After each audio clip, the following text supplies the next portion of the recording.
Clumsy lady, aren't ya?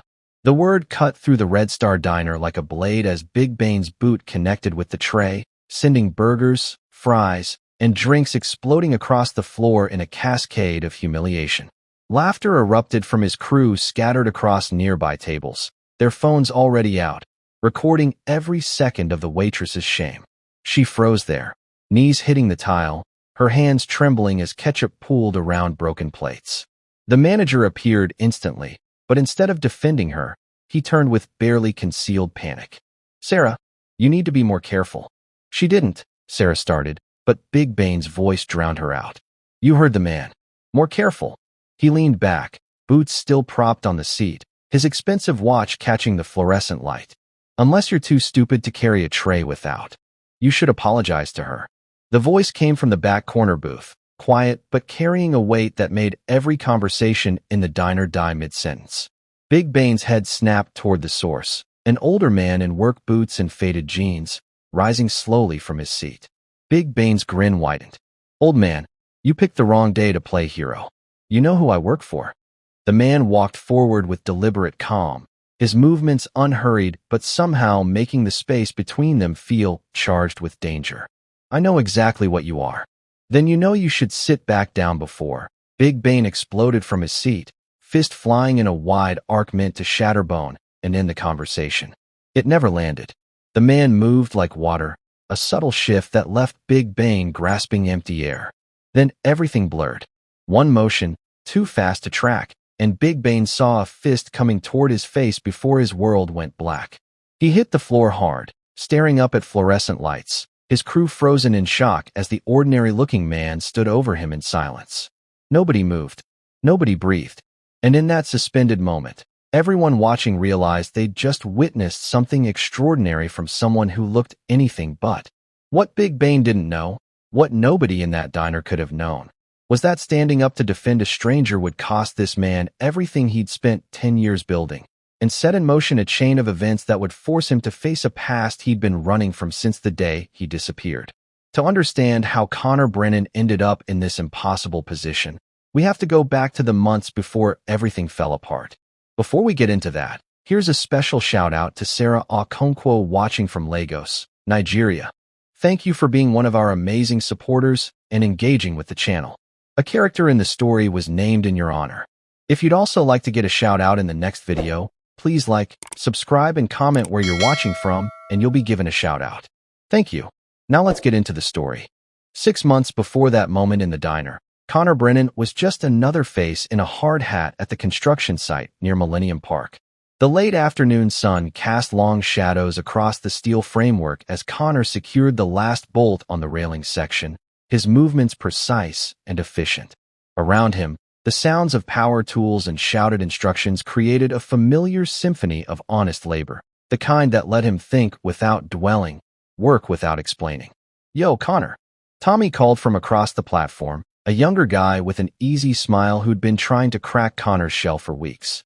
"We're hitting Murphy's for beers. You in?" Connor straightened, wiping sweat from his forehead with his sleeve. "Thanks, but I've got to pass." "Come on, man. It's Friday. You never come out with us." Tommy's tone carried genuine invitation, not pressure. "Just one beer." "Appreciate it, but I'm good." Connor's voice was polite but final, the kind of boundary that discouraged further questions without causing offense. Tommy shrugged, already turning back to the group gathering near the site exit. "Your loss." Standing offer, though. Connor watched them leave, their laughter fading into the Chicago traffic noise. He'd perfected the art of friendly distance, close enough to seem normal, far enough to stay forgettable. It was a balance he'd been maintaining for exactly 183 days. The walk to his apartment in Pilsen took 22 minutes on foot, a route Connor had varied slightly each day to avoid predictable patterns. The neighborhood had that lived-in feel, colorful murals on brick walls, the smell of tamales from corner shops, people who minded their business because they had enough of their own. His studio was on the 3rd floor of a building that had seen better decades. Connor unlocked the door and stepped into a space that looked more like an extended-stay hotel room than a home. A futon that doubled as his bed, a small table with one chair, a mini fridge and hot plate. No photographs, no decorations, no mail piled up with his name on it. The closet held 3 changes of work clothes, 2 pairs of jeans, and a duffel bag that could be packed in under 60 seconds if he needed to disappear. Connor grabbed a water bottle from the fridge and sat at the table, his mind drifting back to the day he'd arrived in Chicago. He could still remember the bus station at 2 a.m., the weight of that duffel bag, the way the city had felt both enormous and anonymous enough to vanish into. He'd found this apartment through a landlord who accepted cash and didn't ask questions, started working construction under his real name, Connor Brennan, for the first time in almost a decade. Using his real name felt like touching a live wire every single day. But he was tired of running, tired of fake IDs, and looking over his shoulder at shadows. If he couldn't live as himself, what was the point of living at all? 3 weeks into his new Chicago life, Connor had discovered the Red Star Diner. It had been a Sunday morning, early enough that the streets were still quiet. He'd walked in looking for nothing more than coffee and eggs, but something about the place had made him pause. Maybe it was the worn booths that spoke of decades of stories. Maybe it was the way morning light filtered through the windows. Or maybe it was the waitress who'd greeted him with genuine warmth. "Morning. Sit anywhere you like." She'd been maybe 30, with dark hair pulled back and the kind of smile that suggested she actually cared about the work she did. Her name tag read Sarah. Connor had chosen the back corner booth, force of habit, and when she brought his coffee, she'd noticed him looking around. "First time here?" she'd asked. "Yeah, just moved to the neighborhood." "Well, welcome. I'm Sarah. The coffee's strong, the pancakes are better than they have any right to be, and the jukebox only plays songs from before 1985. She'd smiled. Fair warning. Something about her easy manner had made Connor almost smile back. I'll keep that in mind. Over the following months, Connor became a regular. Twice a week, Tuesday and Friday mornings before work, he'd arrive at the Red Star Diner at 6:47 a.m., sit in the same back corner booth, and order the same thing. 2 eggs over easy, wheat toast, coffee black. Sarah learned his order by the second visit. By the 4th, she'd started leaving the coffee pot on his table. By the 6th week, they'd graduated to actual conversations. Nothing personal, just the easy back and forth of regular and waitress who'd found a comfortable rhythm. "You always sit facing the door," she'd observed one morning, refilling his cup. Connor had frozen for just a fraction of a second. "Do I?" "Every time. And you look up whenever someone new comes in." She'd said it without judgment, just noticing. "Old habit." Something like that. She'd nodded and moved on to the next table, and Connor had reminded himself to be less obvious. But the truth was, he couldn't help it. Vigilance wasn't something you turned off after years of necessity. It became part of your wiring. He watched the door because he needed to see who was coming before they saw him. He sat with his back to the wall because he'd learned that lesson the hard way. He tracked patterns, who came in regularly, who seemed out of place, which customers were locals, and which were just passing through. The diner became something Connor hadn't had in years, a routine that felt almost normal. Sarah's smile when he walked in. The familiar taste of coffee that was exactly the right temperature. The sound of the old jukebox playing Fleetwood Mac while morning light painted everything gold. He left generous tips. Not so large they'd be memorable, but enough to show appreciation for the small kindness of being treated like a regular person instead of a question mark.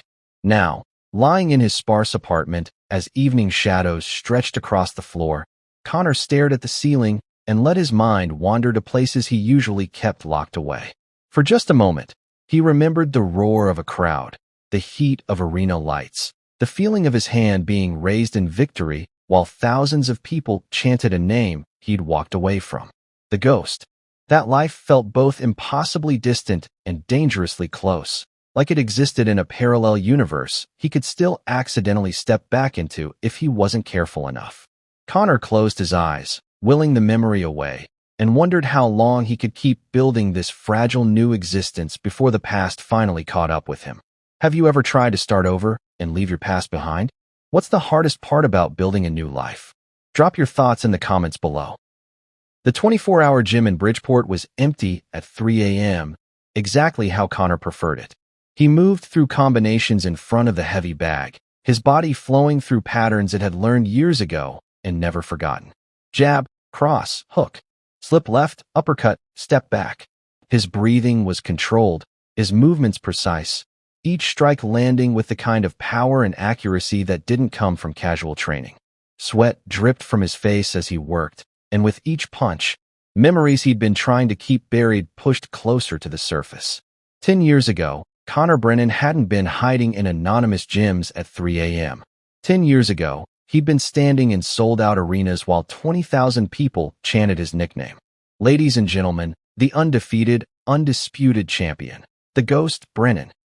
The memory hit Connor so vividly he had to stop mid-combination, his fist dropping as the past overwhelmed the present.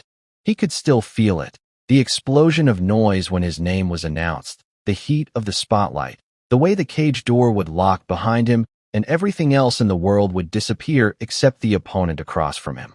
He'd been 29 years old and unstoppable. Magazine covers, endorsement deals, respect from everyone in the combat sports world who understood what it took to stay undefeated through 18 professional fights. "You're the real deal, Ghost," his trainer Marcus had told him after his 17th win. "Clean fighter, clean career. You're what this sport needs." Clean. That word had mattered to Connor. In a world where fights could be bought and athletes compromised, Connor had built his reputation on integrity. He won because he was better, not because the outcome was predetermined. That integrity was what had made him a target. Connor threw another combination at the heavy bag, harder this time, trying to punch through the memory that was coming whether he wanted it or not. The meeting had happened in a private room at an upscale restaurant Connor couldn't afford on his fighter's purse. Two men in expensive suits had been waiting, and the older one, silver hair, cold eyes, the kind of calm that came from never being told no, had introduced himself as Victor Castellano. "Mr. Brennan, I represent certain business interests with significant investments in sporting events," Victor had said, his tone conversational. "We'd like to discuss some opportunities that could be mutually beneficial." Connor had known immediately what kind of opportunities Victor meant. "I'm not interested. You haven't heard the offer yet. Don't need to. My fights are legitimate. That's not changing." Victor's smile hadn't reached his eyes. "I respect your principles, Mr. Brennan. Truly. But perhaps you're not understanding the scope of what we're offering. Financial security. Protection. Doors opening that would otherwise remain." The answer's no. Connor had stood and walked out of that restaurant, and for 3 months, nothing happened. He'd almost convinced himself it was over, that Victor had accepted his refusal and moved on to easier targets. Then came the Garcia fight. Connor's hands stilled on the heavy bag as the memory sharpened into painful clarity.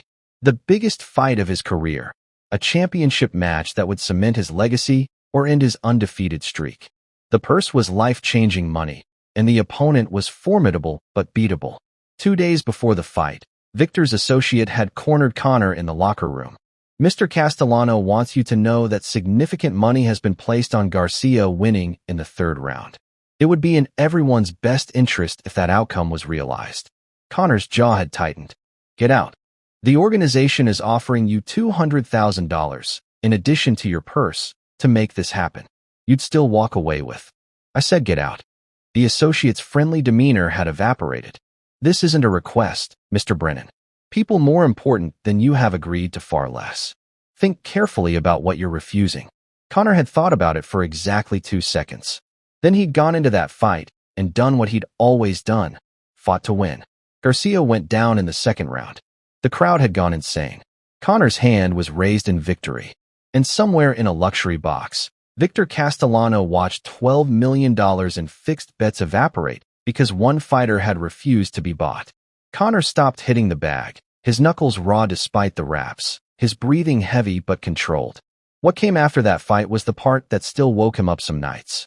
The threats started subtly. A text message, disappointing outcome. "Mr. Castellano expected better judgment from you." Then more explicit. "You cost the organization $12 million. That debt doesn't disappear." Then came the night Connor would never forget. Victor himself waiting outside the gym, flanked by 2 men whose presence needed no explanation. "You made me look weak, Ghost," Victor had said quietly. "In front of people who only respect strength. That's something I can't forgive. I won the fight fair. That's what fighters do. You stole from me. $12 million I'd promised to very dangerous people. Now I have to explain why I couldn't control one self-righteous fighter." Victor had stepped closer, his voice dropping to barely above a whisper. "You can run, Ghost, But you've made an enemy who owns half the city and has resources you can't imagine. One day, maybe tomorrow, maybe 5 years from now, we'll find you. And when we do, you'll pay back everything you took from me, plus interest. Connor had run that night. Changed his name, changed his appearance, moved to different cities every few months. For 9.5 years, he'd stayed invisible. Now, standing in this empty gym in Bridgeport, Connor walked to the water fountain and splashed cold water on his face. When he looked up, the TV mounted in the corner was playing the late-night news, and a story caught his attention. Southside restaurant engulfed in flames early this morning. Fire investigators are calling it suspicious. The owner, Michael Torres, had recently spoken out about increased pressure from. The screen showed a man Connor recognized. He'd eaten at Torres's restaurant once, months ago. The man looked haunted as he stood in front of his destroyed business. "I just wanted to run an honest place," Torres was saying to a reporter. "I said no to people I shouldn't have said no to, and now." Connor's blood ran cold. The pattern was unmistakable. Victor's organization was still operating, still enforcing compliance through fear and destruction. And Connor knew, with absolute certainty, that they'd never stopped looking for him. If you're loving this story so far, do me a quick favor. Hit that subscribe button. It takes 2 seconds, but means everything to creators like me trying to bring you these intense stories. Plus, you'll never miss what happens next, and trust me, you don't want to miss this. Connor turned off the TV and stared at his reflection in the darkened screen. He'd hoped that enough time had passed, that Victor had bigger concerns than one fighter who'd cost him money a decade ago. But as he rapped his knuckles and prepared to leave the gym, Connor understood the truth he'd been avoiding. Men like Victor Castellano never forgot, and organizations built on fear and control had all the time and resources in the world. The only question was how much longer Connor's invisibility would last before someone finally recognized the ghost. The first time Big Bane walked into the Red Star Diner, Connor knew exactly what he was. It was a Tuesday morning, 3 weeks after Connor's late-night realization at the gym. Connor sat in his usual corner booth, coffee cooling in front of him, when the door opened and 3 men walked in with the kind of swagger that announced they owned whatever space they entered. The leader wore leather and expensive jewelry, his neck covered in tattoos that crept up toward his jawline. His 2 companions flanked him like accessories, and all 3 chose a booth in the center of the room. Maximum visibility, maximum intimidation. Sarah approached with menus and her professional smile. "Morning, gentlemen. Coffee to start." Big Bane looked her up and down with deliberate slowness that made Connor's jaw tighten. "Depends. You as sweet as you look." Sarah's smile froze. "I'll give you a minute to look at the menu. I'm looking at what I want right now." Big Bane's grin widened as his friends laughed. "Why don't you come back when you're ready to be friendly?" Sarah walked away quickly, her cheeks flushed, and Connor watched her hands shake slightly as she poured coffee at another table. The manager, a thin man named Dennis, glanced at Big Bane's table and then immediately looked away, busying himself with paperwork behind the counter. Connor forced himself to stay seated, to drink his coffee, to mind his business like he'd trained himself to do for 10 years.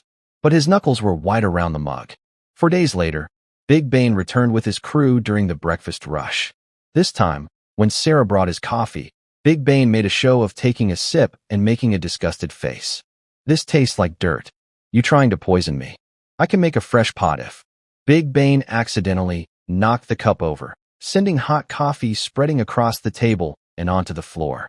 "Look what you made me do. Clean it up."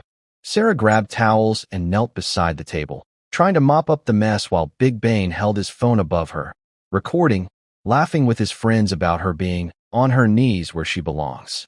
His crew found this hilarious. Connor watched Dennis the manager glance over, see what was happening, and deliberately turned back to the register without intervening. That's when Connor stood up, walked to the counter, and waited until Dennis had no choice but to acknowledge him. "Why do you let him treat her like that?" Connor asked quietly. Dennis's face went pale.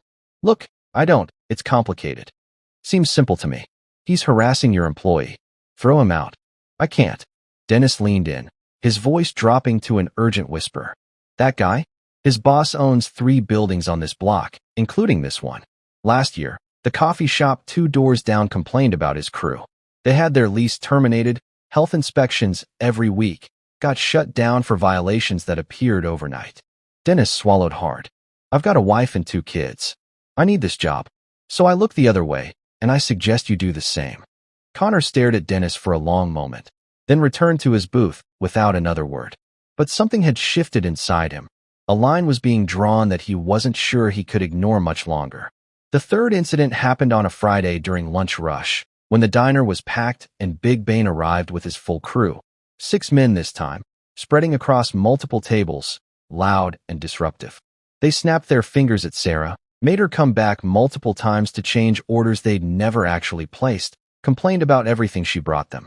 One of them accidentally tripped her as she walked past, making her stumble but not fall. Careful there, sweetheart, the man said with mock concern. Wouldn't want you to hurt yourself. Big Bane and his crew laughed while other customers suddenly became very interested in their food. Nobody making eye contact. Nobody willing to acknowledge what was happening. Connor watched Sarah's face as she took another order from Big Bane's table. Her professional mask was cracking, her eyes shining with tears she was fighting to hold back. Her hands trembled as she wrote on her notepad, and Connor could see her trying to breathe normally, trying to hold herself together against systematic abuse designed specifically to break her spirit. This was a pattern Connor recognized from his years in the fighting world. Predators who targeted people they perceived as powerless, who enjoyed the control more than whatever money or service they were supposedly there for.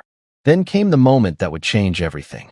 Sarah approached Big Bane's table carrying a tray loaded with burgers, fries, and drinks. Connor watched her face, focused, careful, determined to get through this without giving them another reason to humiliate her. She'd barely set the tray down when Big Bane's boot shot out. Clumsy.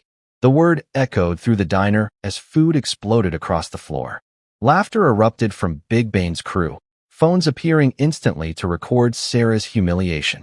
She froze, then dropped to her knees among the broken plates and spilled drinks, her shoulders shaking as she tried to clean up the mess.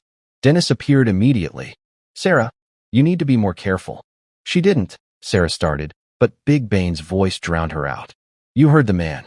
More careful. He leaned back, utterly confident in his untouchability. Unless you're too stupid to carry a tray without. Connor's coffee cup hit the table harder than he intended. Every eye in the diner turned toward the sound, and in that moment, Connor made a decision. 10 years of hiding, 10 years of careful invisibility, 10 years of telling himself that survival meant not getting involved. All of it became irrelevant compared to what was happening right in front of him. He stood slowly, the movement deliberate and final, and began walking toward Big Bane's table. With each step, he felt 10 years of protective barriers falling away. He knew what this would cost him. He knew the consequences. He knew he was about to undo everything he'd built. But some lines couldn't be crossed without opposition, even if standing against them meant destroying your own life in the process. What would you do in Connor's position? Stay hidden and safe, or step up knowing it might destroy the life you've built? Let me know in the comments. You should apologize to her, Connor said, his voice quiet but carrying a weight that made every conversation in the room die mid-sentence. Big Bane's head snapped toward him, a predatory smile spreading across his face. Old man, you picked the wrong day to play hero. Connor stopped a few feet from the table, his expression calm, but his eyes holding something that made Big Bane's crew shift uncomfortably. You know who I work for? Big Bane asked, standing now, puffing out his chest. Connor met his gaze steadily. I know exactly what you are. And I'm giving you one chance to walk out with your dignity. Connor continued, his voice still quiet, but now carrying an edge that made Big Bane's crew exchange uncertain glances. Big Bane's laugh was loud and theatrical, playing to his audience. Dignity? Old man, do you have any idea who you're talking to? My boss owns half this neighborhood. One phone call, and you disappear. So why don't you sit your ancient ass back down before your boss? Connor's tone shifted slightly, just enough to cut through Big Bane's bravado. Victor Castellano's organization. I know exactly who you work for and what that means. I also know that what you're doing here, terrorizing a waitress for entertainment, that's not business.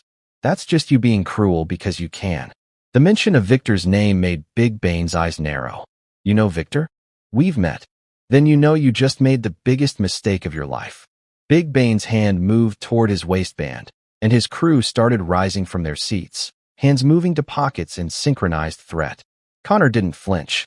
His eyes tracked every movement, calculated every angle, his body relaxed but ready. Last chance. Apologize and walk away. I've got a better idea. Big Bane's face flushed red with rage and humiliation at being challenged in front of everyone. How about I teach you what happens to old men who don't mind there? Big Bane exploded from his seat, his fist flying in a wide, powerful arc meant to end the conversation and establish dominance through violence. It never landed. Connor moved with the kind of fluid precision that came from decades of training, a subtle shift that made Big Bane's fist sail through empty air. The momentum carried Big Bane forward, off balance, and in that fraction of a second, Connor's counter came. A single motion too fast for most people to track. Big Bane saw the fist coming toward his face for maybe a tenth of a second before everything went black. He hit the floor hard, the sound of his body impacting tile echoing through the dead-silent diner. For a moment, he just lay there, dazed and disoriented, staring up at fluorescent lights while his brain tried to process what had just happened. His crew froze, hands still halfway to weapons they suddenly weren't sure they wanted to reach for. The ordinary-looking construction worker who'd seemed like an easy target was standing over their boss with a calmness that suggested this was far from the first time he'd put someone on the floor. Connor crouched down beside Big Bane, close enough that only he could hear the whispered words. Connor, the ghost, Brennan. Connor let the name hang in the air for a heartbeat. I thought you'd recognize the name. Big Bane's eyes went wide, his face draining of color as recognition flooded through him. The ghost wasn't supposed to be real. He was a legend, a cautionary tale whispered in gym locker rooms, a fighter who disappeared a decade ago after crossing Victor Castellano. You're... Big Bane started, his voice hoarse. Yeah. Connor stood, his expression unreadable. Now you understand why walking away would have been smarter. Connor turned to where Sarah still knelt among the broken plates and spilled food, her expression shocked and confused. He offered his hand, helping her to her feet with gentle courtesy that contrasted sharply with what had just happened. Are you okay? He asked quietly. Sarah nodded, unable to form words, tears streaming down her face. Relief, shock, gratitude all mixed together. Connor walked to the counter where Dennis stood frozen, pulled out his wallet, and placed $300 bills on the surface. For her trouble, he said to the manager, and for the mess. Then he turned toward the door, moving with the same deliberate calm he'd shown throughout, as if putting someone on the floor was just another Tuesday morning activity. Part of him, the part that had been running for 10 years, was already calculating escape routes, thinking about how quickly he could pack his duffel bag and disappear before consequences arrived. Maybe he could still contain this. Maybe Big Bane wouldn't report it. Maybe. Connor's hand touched the door handle, cool metal against his palm, freedom just inches away. Wait. Big Bane's voice stopped him cold. Connor turned to see Big Bane struggling to his feet, one hand pressed against his jaw. His expression transformed from humiliation into something darker, triumph mixed with malicious recognition. You're Connor Brennan? Big Bane's tone had shifted completely, arrogance replaced by something like awe mixed with terror. The ghost. The diner was dead silent, everyone watching this exchange without understanding its significance. My boss. Big Bane pulled out his phone with trembling fingers. My boss has been looking for you for 10 years. There's a price on your head. Connor felt his stomach drop. Every instinct that had kept him alive and hidden for a decade was screaming that he needed to leave immediately, but his feet wouldn't move. He watched Big Bane's thumbs moving across his phone screen, typing a message that Connor knew would change everything. Victor's been waiting for this moment, Big Bane continued, confidence creeping back into his voice despite the pain. You cost him millions, made him look weak, and he never forgets. Connor heard the message send, a soft whoosh that might as well have been a gunshot. Within seconds, Big Bane's phone buzzed with a reply. Then it buzzed again, and again. Through the diner's large front windows, Connor saw 3 black cars pull into the parking lot with precision that spoke of coordination and preparation. They hadn't been far away. Maybe they'd been in the area already, or maybe Victor's organization had enough resources to position teams throughout the city waiting for exactly this kind of alert. The doors of the vehicles began opening, and Connor watched men emerge with the kind of purposeful movement that confirmed this wasn't random muscle. This was Victor's specialized security team. Do you think Connor made the right choice intervening? Or should he have protected himself first? What would you have done differently? Connor turned back from the door, his hand falling away from the handle, and for the first time since he'd stood up from his booth, something flickered across his face. Not fear exactly, but recognition that his decade of running had just ended in the worst possible way. Big Bane struggled to his feet, dark smile spreading across his face despite the pain. Guess the ghost just became visible again. The black cars sat in the parking lot like predators assessing their prey, their engines still running, exhaust visible in the cool morning air. Connor turned back from the door, his hand falling away from the handle, and every person in the Red Star diner felt the atmosphere shift from shocked curiosity to something much darker. The recognition that they were witnessing something far more dangerous than a simple fight. Big Bane wiped blood from his lip, his phone still clutched in his hand, and called out loud enough for everyone to hear. Connor, the ghost Brennan. The undefeated fighter who cost Victor Castellano $12 million and then vanished like a coward. There's been a standing bounty on you for 10 years. Murmurs rippled through the diner. Several customers were already gathering their things, preparing to leave, but Big Bane's crew had positioned themselves near the exits, making it clear nobody was going anywhere just yet. Connor's eyes swept the room with tactical precision, his mind automatically counting and calculating. 12 civilians. 2 exits, front door and kitchen back entrance. Big Bane's crew of 6. None of them trained fighters, but all of them armed based on the weight of their jackets. 8 men outside in the parking lot, coordinated and professional. The odds didn't favor anyone's survival if this went wrong. Everyone stay calm, Connor said, his voice carrying authority that made people instinctively obey despite the fear. Nobody needs to get hurt if everyone just stays calm and quiet. Through the window, Connor watched the car doors open. 8 men emerged with the kind of purposeful movement that confirmed years of training. They weren't rushing, weren't drawing attention, just moving with coordinated precision toward the diner entrance. Connor recognized the pattern. He'd seen it before, years ago, when Victor's organization had first tried to pressure him. They operated like a military unit, each person knowing their role, movements synchronized to intimidate through professional competence rather than theatrical violence. You could have just minded your business, Big Bane said, struggling fully to his feet now, his confidence returning despite the pain radiating through his jaw. Could have sat in your little corner booth, drank your coffee, and stayed invisible. But no, you had to play hero. Connor didn't respond, his attention fixed on the men approaching the diner. The lead figure was tall, broad-shouldered, moving with the easy confidence of someone who'd never lost a confrontation. Something about his gait was familiar, and when the man got close enough for Connor to see his face clearly through the window, recognition hit like a physical blow. Marcus. They'd trained together years ago, back when Connor was rising through the ranks and Marcus was considered one of the best training partners in the business. Marcus had been tough, principled, the kind of guy who'd spot you during heavy lifts and push you to be better without tearing you down. Now he wore an expensive suit and worked for Victor Castellano. The door opened, and Marcus stepped inside alone, his hands visible and empty, his expression professionally neutral. His eyes swept the room, taking in Big Bane's swollen jaw, Connor standing near the door, Sarah still frozen near the counter, and the terrified civilians scattered throughout the diner. Connor, Marcus said, his voice carrying no warmth, but no hostility either, just acknowledgement. It's been a long time. Marcus. Connor's tone matched his. Didn't know you were working for Victor now. Things change. People adapt. Marcus's eyes flicked to Big Bane. I see you met one of our newer acquisitions. Not the sharpest tool, but enthusiastic. He was terrorizing innocent people. And you couldn't walk away. Marcus shook his head slightly, something almost like regret crossing his features. That was always your problem, Connor. Too much integrity for your own good. The diner had gone completely silent except for the hum of the refrigerator and someone's ragged breathing. Sarah stood behind the counter, her hands gripping the edge like it was the only thing keeping her upright, her eyes moving between Connor and Marcus trying to understand what was happening. Connor watched Sarah's expression transform in real time.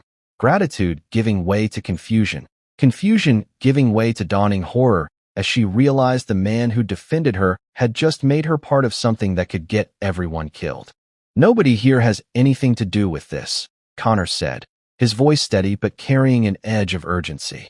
Whatever Victor wants, whatever this is about, it's between him and me. Let everyone else go.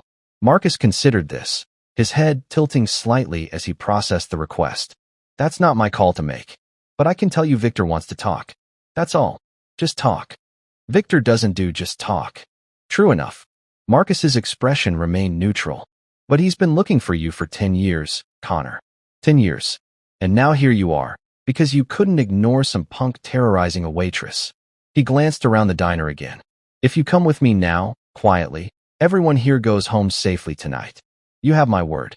Connor knew what Marcus's word was worth, considerably more than Victor's promises, but that wasn't saying much. Still, if there was any chance of keeping these people out of whatever was about to happen, he had to consider it. Real quick, if these stories give you that edge of your seat feeling, hit subscribe. I know it seems small, but it's how I keep bringing you these intense narratives. Don't let the algorithm bury this channel. Subscribe now so you're here for every twist. I need more than your word, Connor said. I need guarantees. Specific guarantees about what happens to everyone in this room. You're not in a position to negotiate. Then we have a problem. Connor's stance shifted slightly, his weight redistributing in a way Marcus recognized immediately, preparation for violence. Because I'm not leaving these people as potential leverage or loose ends. Marcus sighed, pulled out his phone, and typed a quick message. The response came within seconds. He read it, his expression tightening slightly, then looked back at Connor. Victor says if you come peacefully right now, everyone here is off limits. No retaliation, no follow-up, no using them for leverage. They were just in the wrong place at the wrong time. And I'm supposed to trust that? You're supposed to understand you don't have better options. Marcus's tone hardened slightly. Because if you don't come peacefully, those 7 men outside come in here, and this gets messy. Civilians get hurt. Property gets damaged. And Victor still gets what he wants in the end. Connor's eyes locked with Sarah's across the room. And he saw the exact moment when everything clicked for her, when she understood that the quiet construction worker who'd always left generous tips and said thank you like he meant it had just sacrificed everything to defend her from people she should have stayed invisible to. Everyone listened carefully, Connor said, his voice carrying the kind of combat authority that made people instinctively obey even through their fear. Stay in your seats. Don't make sudden movements. Don't try to leave. This will be over soon, one way or another, and the safest thing you can do is stay calm and quiet. A woman near the window was crying softly. An older man had his phone out, halfway through dialing 911 before Big Bane's crew member shook his head slowly, a clear warning. Connor's mind flashed back 10 years, to another confrontation that had started everything. The parking garage had been empty except for Connor and the 3 men waiting beside his car. He'd just left the post-fight press conference, still riding the high of victory, when Victor Castellano stepped out of the shadows flanked by 2 associates who looked like they solved problems with their hands. Congratulations on your win, Victor had said, his tone conversational despite the underlying threat. Impressive performance.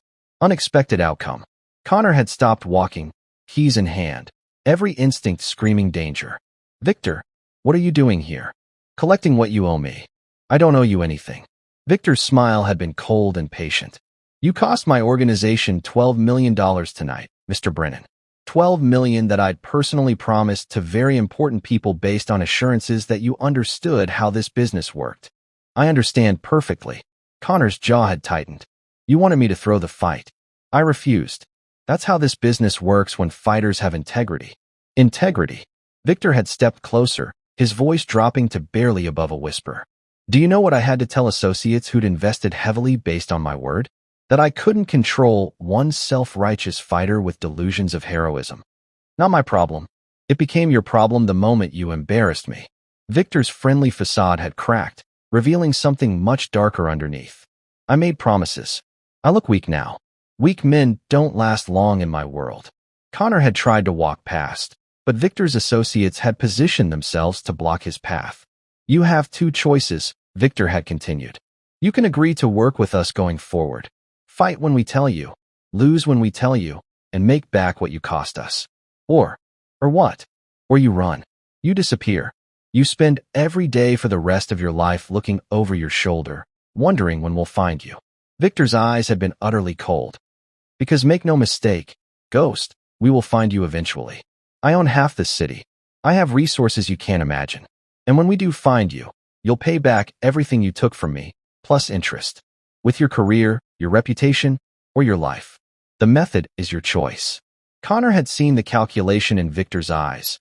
This wasn't about money anymore.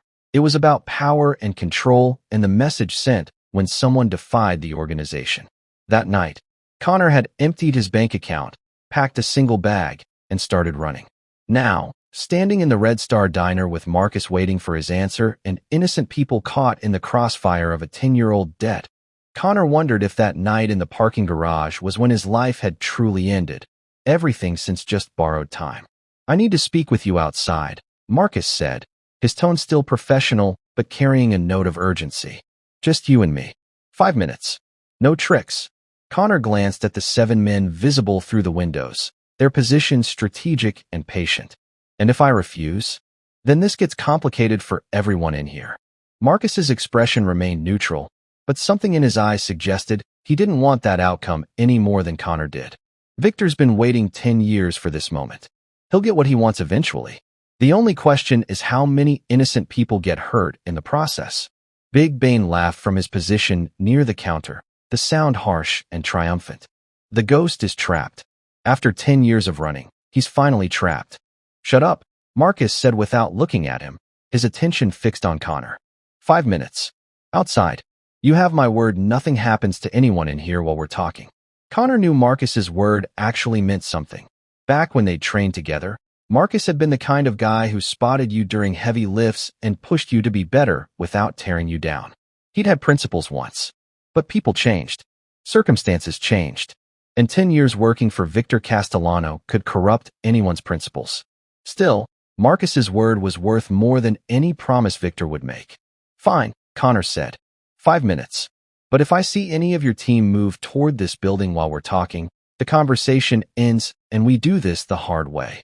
Agreed. Connor walked toward the door, and the diner held its collective breath. Sarah took a half step forward, her mouth opening like she wanted to say something. Warn him, thank him, tell him not to go, but no words came out. Marcus held the door open, and they stepped out into the parking lot together. The morning air was cold, carrying the smell of exhaust from the idling cars. The 7 men from Victor's security team watched, but didn't approach, maintaining their positions with disciplined restraint. You look good, Marcus said once they were far enough from the diner that the conversation was private. Older but good. Construction work agrees with you. Cut the small talk, Marcus. What does Victor want? The same thing he's wanted for 10 years. Marcus pulled out his phone, showed Connor a text message thread. He wants you to come meet with him. Tonight. He's willing to talk terms. Terms for what? For settling the debt you owe him. Connor's laugh was bitter. I don't owe him anything. He tried to buy a fight, I won fair. That's not debt. That's his bad investment. You know it's not about the money anymore. Marcus put his phone away. It's about what you represent. You defied him, embarrassed him, and then disappeared. For 10 years, people have whispered about the ghost who got away. Every time someone thinks about crossing Victor, they remember you. That makes you a symbol he needs to break. If someone from your past came back demanding payment for something you did on principle, would you stand by your choice or try to make peace? Tell me in the comments what you'd do. Connor stared at Marcus, seeing the years of compromise written in the lines around his old training partner's eyes. What happened to you? You used to have standards. I grew up. Learned that principles don't pay bills or protect people you care about. Marcus met his gaze steadily. Victor's not going away, Connor. And now that Big Bane's identified you, every enforcer in the organization knows where you are. You can't run again. They'll track you. You can't fight. There are too many of them. Your only option is to talk. And what does Victor want to talk about? Marcus's phone buzzed. He glanced at the screen, and something in his expression shifted, surprise mixed with something darker. He wants to make you an offer you really can't refuse. Marcus's phone buzzed again, and he glanced at the screen, his professional demeanor cracking just enough to reveal surprise, and something that might have been discomfort. What does it say? Connor asked, his voice steady despite the dread building in his chest. Marcus didn't answer immediately, his eyes scanning the message twice as if he couldn't quite believe what he was reading. The silence stretched between them while traffic noise from South Ashland Avenue filled the space. Cars passing by, completely unaware of the confrontation unfolding in the diner parking lot. "Marcus," Connor pressed. "What does Victor want?" Marcus looked up from his phone, and for the first time since walking into the diner, his professional mask slipped completely. "This isn't what I expected. Tell me." "Victor's been looking for you in every major city for 10 years, Marcus said, pocketing his phone. "Seattle, Portland, Denver, Phoenix, Dallas. He had people checking construction sites, gyms, anywhere a former fighter might try to blend in. The search never stopped, Connor. Never. I know how thorough he is." "Then you know tonight was pure luck." Marcus gestured toward the diner where Big Bane was visible through the window, still nursing his jaw. "Big Bane wasn't looking for you. He's just a low-level enforcer who collects protection money and abuses his position because he can. He comes to this diner every week to terrorize that waitress for entertainment. You could have stayed invisible if I'd just let him keep terrorizing innocent people." Connor's voice carried an edge. "Yeah, I know. But I didn't become who I am by looking away from injustice. And that's exactly why Victor knew you'd surface eventually." Marcus shook his head.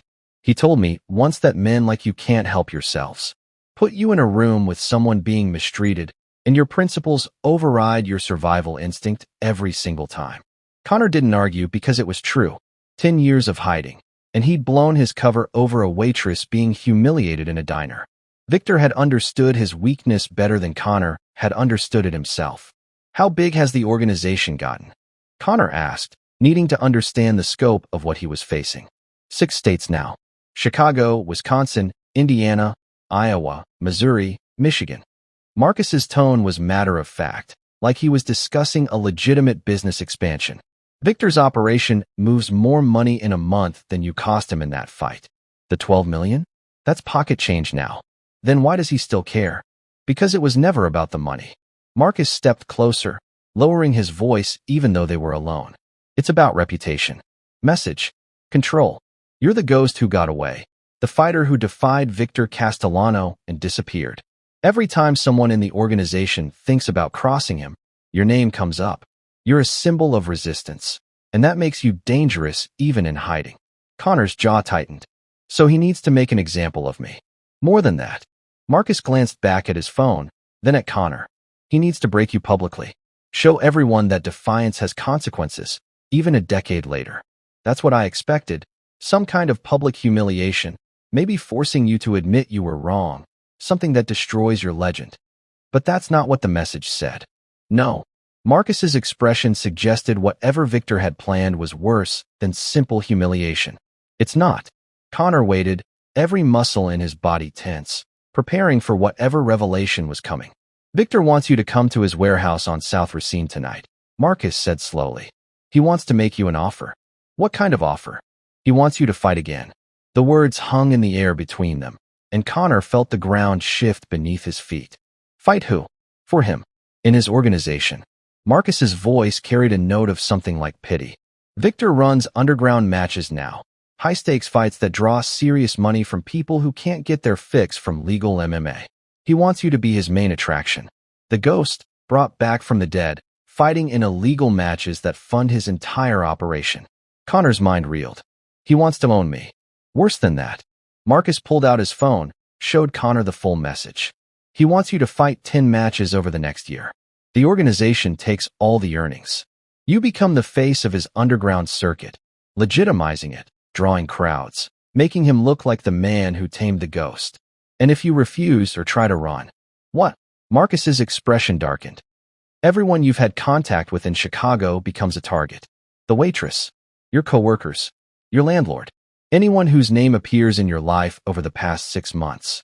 They become leverage to ensure your cooperation." The threat was specific and calculated. Victor had already done the research, already identified everyone Connor might care about, already positioned them as collateral for his compliance. "That's insane," Connor said. But even as he spoke, he knew Victor was capable of exactly this level of cruelty. "It's strategic," Marcus corrected. "You're valuable alive and fighting, generating revenue, and sending a message that everyone who defies Victor eventually comes back under his control. Dead, you're just another cautionary tale. This way, you serve a purpose. Would you negotiate for others' safety, even if it meant sacrificing yourself? Or would survival instinct override everything? Drop your honest answer below. Connor turned away, his mind racing through options that all led to the same conclusion. There were no good choices, only degrees of terrible. What happens if I agree but lose a fight? He asked quietly. Marcus's silence was answer enough. If Connor agreed to fight but failed to win, Victor would view him as useless, a legend whose value had expired. And what happens if I refuse right now? Then I make a phone call, and this situation escalates in ways that hurt everyone in that diner. Marcus gestured toward the building. You know Victor doesn't bluff. Those people become examples of what happens when you force his hand. Connor looked through the diner window at Sarah, who stood behind the counter watching the parking lot with wide, terrified eyes. She'd served him coffee twice a week for 6 months, had smiled at him like he was a regular person instead of someone running from a past that wouldn't let him go. Now she was caught in the crossfire of a war that started before she'd ever heard the name Connor Brennan. I need time to think, Connor said. You have until I finish this conversation and walk back to those cars. Then I call Victor with your answer. Marcus's tone carried no malice, just inevitability. Choose quickly, Connor. Because once I make that call, whatever happens next is set in stone. Connor stared at the black cars, at the 7 men waiting patiently, at the diner full of innocent people whose only mistake was being present when his past finally caught up with him. And he realized with crushing certainty that Victor had designed a trap with no escape. Only the choice of how Connor wanted to be destroyed. Marcus's phone buzzed one more time. He glanced at it, and his face went pale. What now? Connor demanded. Marcus showed him the screen. The message was short. If Brennan doesn't agree in the next 2 minutes, send someone inside to bring the waitress out. She comes with us as insurance. Connor stared at the message on Marcus's phone, the words burning into his mind. If Brennan doesn't agree in the next 2 minutes, send someone inside to bring the waitress out. She comes with us as insurance. He's bluffing, Connor said, but his voice lacked conviction. Victor doesn't bluff. Marcus's expression was grim. You know that better than anyone. Connor looked toward the diner, where Sarah's silhouette was visible through the window. She'd served him coffee and smiled like he was worth smiling at. She'd treated him like a regular person when he'd spent 10 years being invisible. And now Victor was threatening to drag her into a world that would break her spirit before it broke her body. Tell me exactly what he wants, Connor said, his voice tight with barely controlled rage. Marcus pulled up another message, showing Connor the full terms. Victor wants you to fight in 10 underground matches over the next year. These aren't sanctioned fights. They're illegal, high-stakes matches that his organization runs for people who want the violence without the rules. No weight classes. No medical oversight. Just violence for profit. And if I refuse, everyone you've had contact with in Chicago over the past 6 months becomes a target. Your co-workers at the construction site. Your landlord. That waitress. Marcus gestured toward the diner. Victor's already had people documenting your routine, photographing everyone you interact with. He's built a map of your life specifically for this moment. Connor felt his stomach drop. 6 months of trying to build something normal, and Victor had been watching the whole time, cataloging vulnerabilities, preparing leverage. The organization takes all fight earnings, Marcus continued. You get nothing except the privilege of staying alive and keeping the people around you safe. You become the ghost again, but this time, you're Victor's ghost. His main attraction. The legend he broke and rebuilt to serve him. The cruelty of it was breathtaking. Victor wasn't just demanding revenge. He was demanding complete ownership of everything Connor had been and everything his name represented. This is worse than just killing me, Connor said quietly. I know. Marcus's voice carried something like sympathy. I told Victor that when he explained the plan. Eliminating you would be cleaner, easier. But he said that's exactly why he won't do it. He wants you alive, fighting in illegal matches that fund his operation, proving to everyone that even the ghost eventually comes to heel. Connor's hands clenched into fists. What happens if I agree but lose a fight? Marcus hesitated, and in that silence, Connor understood the unstated truth. Victor expected him to win. Every single time. A losing ghost was a useless ghost, and Victor didn't keep useless things around. You'd be fighting guys who are dangerous, Connor. Younger, hungry, some of them with nothing to lose. Marcus lowered his voice. Victor's creating a situation where you have to keep winning to stay valuable, but eventually, maybe match 5, maybe match 8. Someone's going to be better. And when that happens, he didn't finish the sentence. He didn't need to. Connor turned away, his mind cycling through options that all led to the same conclusion. Victor had designed a trap with no escape. Agree to fight, and Connor became a puppet performing violence for the organization he'd spent 10 years hiding from. Refuse, and innocent people paid the price for his principles. How long do I have to decide? Marcus glanced at his phone. 90 seconds before I have to send someone inside for the waitress. The diner door opened, and Sarah stepped outside despite Big Bane's crew gesturing for her to stay inside. She walked toward Connor and Marcus with trembling determination, her server's apron still on, her eyes red from crying, but her spine straight. Connor. Her voice was small but steady. Are you okay? Marcus moved to intercept her. Ma'am, you need to go back inside. I'm talking to Connor. Sarah's eyes never left him. I don't understand what's happening, but I know you defended me when nobody else would.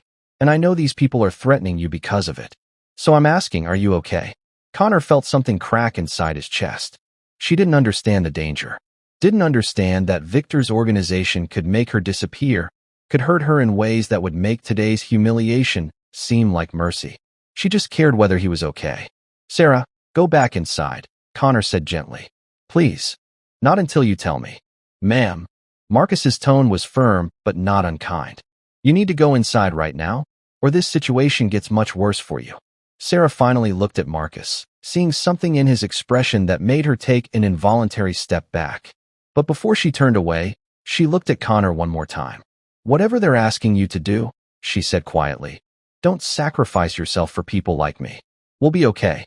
Then she walked back toward the diner, and Connor watched her go, knowing she was wrong. They wouldn't be okay if he refused. Victor would make sure of that. If you were forced to choose between your principles and protecting innocent people, which would you choose? And could you live with either decision? Let me know what you think. Time's up, Marcus said, his phone already in his hand. What's your answer? Connor looked from Marcus to Sarah's retreating figure to the 7 men waiting by the black cars. Then he turned back to the diner, where a dozen people sat frozen in fear, their normal Friday morning shattered by violence they hadn't asked for and consequences they didn't deserve. He thought about 10 years of running, 10 years of building and abandoning lives, of looking over his shoulder, of wondering when Victor would finally find him. He'd known this moment would come eventually, had known it every time he sat in that corner booth, every time he used his real name, every time he let himself believe he could have something normal. The only surprise was that it had taken this long. Tell Victor I'll do it, Connor said, the words tasting like ash. I'll fight his matches, but I want guarantees in writing. Everyone in Chicago I've had contact with is off limits. Permanently. No retaliation, no leverage, no using them to control me after the fights are done. Marcus typed the response, and the reply came within seconds. He showed Connor the screen. Agreed. First fight is tomorrow night. South Racine Warehouse, 10 p.m. Don't be late, Ghost. You've got a reputation to rebuild. Connor read the message twice, feeling the trap close completely around him. Tomorrow night. Victor wasn't giving him time to prepare, to plan, to find any angle that might lead to escape. He was forcing Connor back into the cage immediately, before second thoughts could take root. I'm sorry, Marcus said quietly, and Connor could hear that he meant it. For what it's worth, I think you're making the right choice. Those people in there don't deserve to suffer for your history with Victor. Nobody deserves to suffer for it. Connor's voice was hollow. But apparently, somebody has to. Marcus gestured toward the black cars, and the security team began climbing back inside, their mission accomplished without a single punch thrown. Big Bane emerged from the diner, grinning despite his swollen jaw, clearly thrilled to have played a role in capturing the ghost. Connor stood in the parking lot and watched them leave, the sound of engines fading into Chicago traffic noise. Inside the diner, people were starting to move again, gathering their things, desperate to leave this place that had suddenly become dangerous. Sarah stood at the window, watching Connor with an expression he couldn't quite read, gratitude mixed with guilt. understanding mixed with confusion. Connor raised one hand in a small wave. Goodbye or acknowledgement or apology, he wasn't sure which. Then he turned and walked away from the Red Star Diner, away from 6 months of peace, away from the life he'd been trying to build. Tomorrow night, he'd step back into a fighting cage for the first time in a decade. But this time, he wouldn't be fighting for glory or championships or the roar of a crowd. He'd be fighting because Victor Castellano owned him now, and the price of keeping innocent people safe was becoming the very thing he'd spent 10 years running from. Connor walked away from the Red Star Diner, his footsteps heavy on the pavement, but something made him stop after half a block. The weight of what he'd just agreed to press down on him like physical force, and he realized he couldn't just leave, not without trying one more time to protect the person who'd gotten caught in the crossfire. He turned back toward the diner, where Marcus still stood by the black cars talking on his phone, and walked past him back inside. The atmosphere had shifted. Customers were gathering their belongings with quick, nervous movements, avoiding eye contact with each other as if acknowledging what they'd witnessed might make them complicit. Big Bane's crew had already left, following their boss to whatever hole he'd crawled into to nurse his wounded pride. Sarah stood behind the counter, wiping down surfaces that didn't need cleaning, the kind of busy work people do when they're trying not to fall apart. Connor approached slowly, and she looked up, her eyes red-rimmed but dry now, like she'd cried herself out and had nothing left. "Sarah," Connor said quietly, "I need you to listen to me very carefully." "Connor, you don't have to." "Yes, I do." His voice was gentle but urgent. "You need to quit this job. Today. Right now. Pack a bag, leave Chicago for a while, and don't tell anyone where you're going. Stay with family in another state. Take a vacation. Just get away from here." Sarah's expression hardened. "I'm not running from those people. They're not just those people. They're dangerous in ways you don't understand." "I understand plenty." Sarah's hands stopped moving, gripping the counter edge. "I understand that you just sacrificed yourself to protect me and everyone else in here. I understand that you're in trouble because you stood up for me when nobody else would. And I understand that if I run away now, it means you did that for nothing. It means you stay alive. It means I let criminals drive me out of my own life." Her voice carried the same stubborn principle Connor recognized from his own choices, the refusal to let fear dictate action even when fear was the rational response. "I've worked at this diner for 6 years. I have friends here, a life here. I'm not abandoning everything because some thug with a badge threatened people." Connor wanted to explain that it wasn't about thugs. It was about Victor Castellano's organization, about resources and reach she couldn't imagine, about the way people disappeared when they became inconvenient witnesses. But he could see in her eyes that she'd already made her decision the same way he'd made his. Some people couldn't be talked out of their principles, even when those principles put them in mortal danger. "At least be careful," Connor said finally. "Pay attention to who's around you. Vary your route home. If you see anything suspicious." "I will." Sarah reached across the counter and touched his hand briefly. "Thank you, Connor, for everything. I don't know what's going to happen to you, but I hope you find a way out of whatever this is." Connor nodded, unable to find words that wouldn't sound like goodbye, and walked back outside. Marcus was waiting by his car, phone still in hand. "You try to warn her?" "Yeah." "She refused to leave?" "Yeah." Marcus sighed. "People with principles. We're all idiots. Speak for yourself." Connor looked at Marcus directly. "I need you to understand something. If Victor's people touch her, if anything happens to anyone in that diner, the deal is off. I don't care what I agreed to. I'll disappear and he'll never find me again. You can't disappear anymore. Not after tonight. Watch me." Marcus studied Connor's face for a long moment, then nodded slowly. "I'll make sure Victor understands." "But Connor? He's going to want insurance. Proof you're committed. Tomorrow night isn't just about fighting. It's about you proving you understand who you belong to now." The words hung in the air between them. Belong to, like Connor was property that had been recovered after being stolen. Marcus climbed into his car, and the 3 black vehicles pulled out of the parking lot in coordinated formation, disappearing into Chicago traffic. Connor stood there watching them go, alone in the parking lot except for the distant sound of sirens that suggested someone had finally called the police. He had less than 24 hours before he'd walk into Victor's warehouse and face the man he'd been running from for a decade. 24 hours to prepare for a fight in a cage that represented everything he'd walked away from. the violence, the control, the surrender of principles to survival. Inside the diner, Sarah cleaned up the last remnants of the disrupted lunch service, her hands finally steady now that the immediate threat had passed. Her phone sat on the counter beside the register, its screen dark. What Connor didn't know, what he couldn't have known, was that during the confrontation in the parking lot, Sarah had pulled out that phone and recorded everything through the diner window. The video was shaky and the audio muffled, but it captured Marcus's face, the black car's license plates, and enough of the conversation to make it clear this wasn't just random violence, but something organized and systematic. She'd posted it to her social media with a simple caption: "This is what happens when you stand up to bullies in Chicago. Share this. People need to know." The video had been live for 7 minutes when Sarah's phone buzzed with a notification. Someone had viewed it, then another view, then 5 more in rapid succession. Sarah picked up her phone and watched the view count climb: 20, 30, 40 views in the span of a minute. She smiled grimly, satisfied that at least someone would know what had happened here today. What she didn't notice was one particular viewer whose profile was blank, whose account had been created 5 minutes ago, and whose IP trace led back to a location that wasn't residential or commercial, but registered to a shell company Victor Castellano's organization used for digital surveillance. Outside in the parking lot, Connor started walking toward his apartment. Already mentally preparing for a fight, he had no choice but to win. He didn't see the dark sedan parked across the street, engine running, with a driver who'd been there since before the black cars arrived.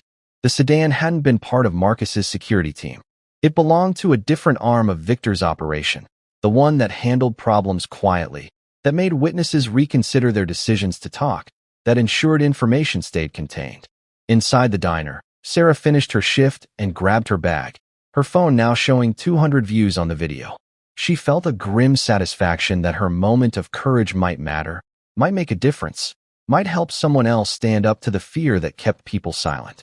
She pushed through the door into the late afternoon Chicago air, heading toward the bus stop 3 blocks away, completely unaware of the dark sedan that started moving the moment she turned the corner. The driver made a phone call. Target is mobile. Female, late 20s, server uniform. She posted video evidence. Should I intercept? The voice on the other end was calm and professional. Follow for now. Get her route, her address, her patterns.